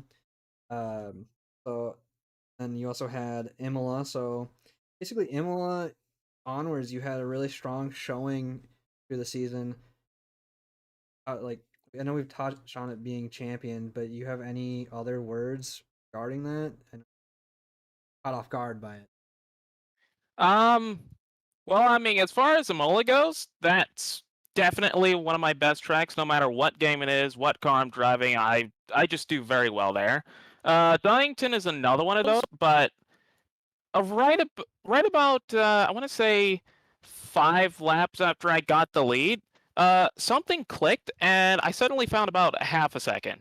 So I actually became faster after that race, and that's probably what kind of sealed the deal at Valencia. Wasn't sure how I was gonna do here, to be honest, because last time I drove here was what? Probably on MotoGP 14, so it's been quite a few years. That's Honestly, I've never even been here in a car, to be honest. I've only been here on a bike. Oh boy. was a dominant showing. I believe it was on like what 14 seconds. It was a 16-second, if I remember correctly, gap this time around. And as I saw a couple weeks ago at Donington, you and Listosa just pulled that amazing gap. So you have been one of the people that have always seemed to pull really big gaps when you get a gap going, and it's always very impressive to watch.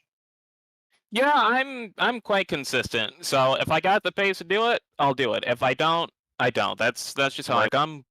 I'm a adaptable on-off switch, if you will. I mean, either I'm on it or I'm not. But my on it is adaptable.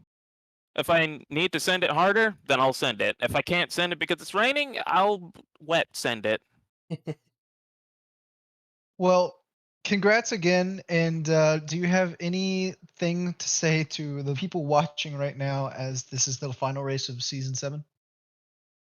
To get faster, you need to practice, but practicing is not lapping endlessly. You need to actually focus on a problem that you find. So, I mean, I don't know, let's say you can't go full throttle through Eau Rouge, then you should focus on that every single lap until you get it down and then go to the next thing. Fair, wise words. I know one of my teachers in high school always said, practice doesn't make perfect, practice makes permanent. Actually, that's a pretty good one. I'll remember that. All right. Well, congratulations again on both the win tonight and the championship win for D3 in season 7. But yeah, we'll have a good night, and we will see you next season. All right. Thank you very much, guys. All right. The last. Doug and Alrighty, so yes, let's do that. It's going to be the winners of our team championship, Douglas Mitchell and Jared Seckham. Had a really great outing this entire season. Unfortunately, not a great outing for you tonight, Doug, but over on the team side, you guys were doing great. What do you mean? I came in 13th. Isn't that something to be excited about? It is. It was a recovery drive for you tonight. It was a great recovery drive, but I know you were hoping for a little more for sure. I had a great teammate tonight. The car was in great shape. The engineers were working on it all week. The setup was dialed. Okay, Fimbres Casa slid in the DMs and sent it over. And then it was all over on lap 1. But teammate kept me in the race and closed us out on a good performance and brought home some much needed points. So I'm looking forward to drinking out of a shoe. Oh yeah, we cannot wait to see that. You and Jared, you guys got to come up with one of the more interesting ones after we saw some of those breadies last season. So you guys have a lot to live up to. Let's not pretend like the bready set the bar anywhere above ground zero. Okay. Martin Riggs was absolutely disappointed, and so was I. The structural integrity of that bread was to be, But it was it, not ideal. it got brought but- back with Maniacal Toaster. Come on. It did, Oh, yeah. his was great. Because His was Maniacal great. Toasters, his set the bar. That's the one I was talking about. Unfortunately, Martin's was garbage, but No. Toasters, that was a whole new level. No, that was top tier. But yeah, I really appreciate Jared for sticking out the season. We had some high points and some low points, and congrats to Max Simons. He was absolutely stupid quick all season, and props to Lustosa, who took home silver by a landslide. So, It was a great showing. But putting my little admin hat on here, I really appreciate everyone for that all helped out behind the scenes to put on the season. Really great racing, and at the end of the day, yeah, incidents happen, but I love racing with all of you. So, thanks for coming out. But enough about me, my teammate. he's just been taking all the airtime. So Jared is like, "Can I talk now, please?" It's all good. And actually, like if you look at it, that's kind of how our season's gone. If you look at the individual standings, you know how when you're playing Nintendo growing up and your little brother wants to play, so you give him a controller that's not plugged in. Are you saying that you're Doug's little brother? That was me all season. So I'm glad that I could bring home a good performance for the team tonight to at least. I'm like, how did I put it? I'm the kid that signs his name on the report at the end of the year when he didn't help with the group project once. Yeah, well, at least you showed up on presentation day, okay? Yeah. No, So, anyway, too. I think it was P tonight. Yeah. Listosa and Anastasia had a little bit of a coming together there, trying to get by a back marker, so that helped a little bit. But all things said, I echo Doug's sentiments. This is easily the best sim racing community that I've ever been a part of, and when Doug gave me the tap on the shoulder, I was pretty excited. So I thought we could win some good things, and unfortunately, over the course of the season, personally, it was kind of a rough go. But bringing home the team ship, and I appreciate you guys in the commentary booth and all the admins and most of the stewards. And looking forward to and looking forward to coming back and doing it all again in a couple weeks. Always gotta hound Doug to give us any better information. I'm sure he won't tonight. He'll give us it all in the announcement pages. You know what? I'm going to do a spicy hot take, and I'm going to drop the season theme for season 8 right now. Oh, Doug, no. Okay. It's only going to be for the people that watch D3. It will proliferate, but it will. If it's not, we had many. Yeah, we had many great recommendations and suggestions in the admin tickets for next season's theme, and several of them were in the same vein of this topic. So, the livery theme for next season is nature. Interesting. So we went from outer space, trying away from the Earth, back down, ground ourselves in nature. Interesting. So we had some people make some suggestions about like plants and animals. Some people wanted to do summer and stuff like that. So just leaving it as a umbrella term, nature, and you can interpret that as you see fit. I'm just gonna reuse mine, Doug. You really don't have to change very much. Yeah, I will say that these governing bodies are expecting that conglomerates add a little bit more creativity to their liveries this season. Instead of everyone running the exact same one, we want to see some difference, at least however minute, just so we can differentiate. But good. On that note, at least the conglomerate inside the conglomerate of Lunar Lone Star, all our cars, while looking similar, were very different. For example, Walid's pink plaid and Selena's not pink. No, it was good. And I'm sure the community liked the special livery I ran tonight in honor of the final. So who made that? Oh, don't worry. Austin got a great close-up of that. You can thank Stephanie Fisher for that one. That was top tier. Always a great artist for fantastic. Couldn't agree more. But That's all I have for you, boys. I appreciate all the work that you do, and for hosting us all this season. And we look forward to seeing more of you next season. We look forward to commentating on it. And congratulations again on the team win. And I just looked, you guys did win by 122 points. So pretty dominant win for the team championship there as well. We take those. Doug had the hot Hats start, off and to my buddy had Jared. the anchor of finishing the race. 4x4, you always have the fastest person here. Jared does have a he's- nice rear. He's Oh, referred to hey, me. yo. He has referred to me as the anchor, bringing him down for most of the season. So That is not true. tracks. No, Wow. he self-proclaimed that, and I profusely disagreed. But again, that's what team chemistry is all about. You gotta help each other out when you're at your low, and you gotta praise when you're high. So Absolutely. Jared Seckham currently outing Douglas Mitchell on stream for everyone to hear. the emotional turmoil that this man has gone through being my team, let me tell you. No, it's been good. It's been Well, good. do you guys have any words of wisdom for anybody out there, or any hot takes that you want to get in as the last thing for this season? If gap car. Yes, there we go. That's the best advice I've heard all night. I can't top that. You already did. All right. You well, already did by teasing yeah, us with the good season. point. Yeah, you already did. There we go. Well, congratulations on the win, guys, and have a great night. We look forward to seeing you next season. Likewise. Thanks, guys. Thanks, guys. Okay, we'll do what was going on with Henrique. Thank you again, Henrique. I know that this probably not the best way to get the interview across, but at least we get it across. Words of wisdom out there. Told him congrats on the silver victory overall. Was not expecting to be a champion in his first season. I would like to send a hug to all the D4 drivers, first division, and then to all the D3 drivers. It was a great time to share the track with everyone.